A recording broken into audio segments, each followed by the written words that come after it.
إلى الجنة سبحان الله এরপরে ওই মুনকার নবী সুসংবাদ দিবেন।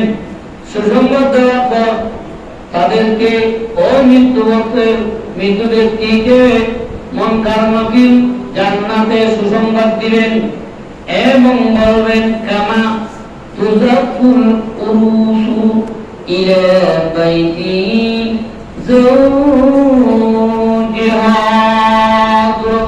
সুবহানাল্লাহ।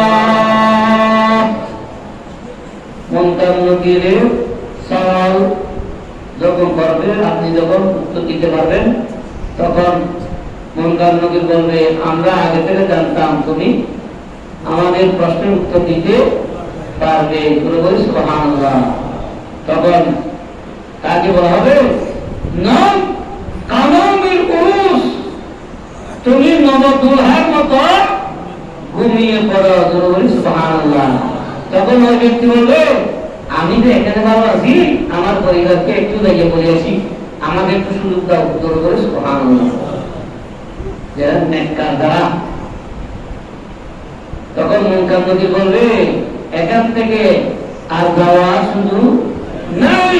নাম কামাবুস, ওই ব্যক্তি যাদের ঘরের মধ্যে হুসাইনি প্রেম ভালোবাসা আছে, মুনকার নবী ওই ব্যক্তিকে আশিক হুসাইনকে আশিক আওলাদ রাসূলকে বলবে কামা তুযাফুল উরুস ইলা বাইতি যাওজিহা ইউযাফু ইলাল জান্নাহ।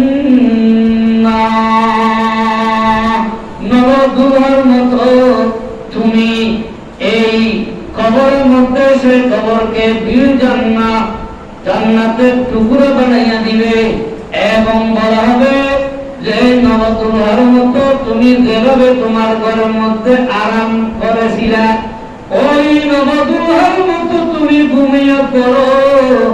আর জাআলাল্লাহু ফুতিহা ফি কবরি বাবান ইলাল জান্নাহ, তার কবরের মধ্যে দুটি দরজা খোলা হবে।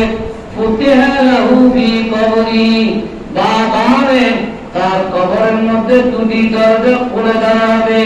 ইলাল জান্নাহ, কবরের সাথে জান্নাতের সাথে সম্পর্ক করে দিবে, সুসম্পর্ক করে দিবে, তাআল্লুক করে দিবে। ইলাল জান্নাহ।